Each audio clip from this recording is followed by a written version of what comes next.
Ey xalq, qaldır səsini, Rəbbə tərif oxu sevinclə. O ürəyimizi doldurdur nurla, hər gün ona şükürlər olsun.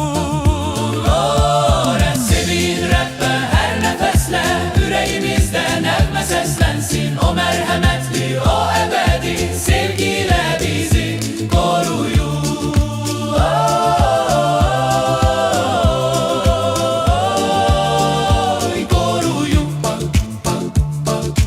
Dağlar, çaylar, göyler ona şükran okuyur. Güneş, ay, ulduzlar ona tərif söyləyir. Gəlin hamımız deyək bir səslə, Rəbb Bizim xilaskarımızdır. Sevin Rəbbə hər nəfəslə, ürəyimizdə nəğmə səslənsin. O mərhəmətli, o əbədi, sevgilə bizi koruyur.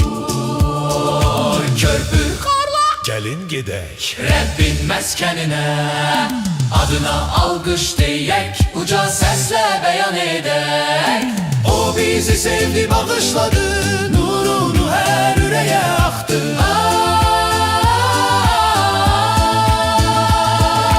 Rəbbimiz yaxşıdır, mərhəməti əbədidir.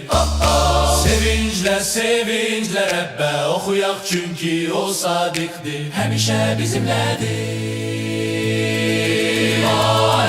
Sevin Rəbbə hər nəfəslə, ürəyimizdə nəğmə səslənsin.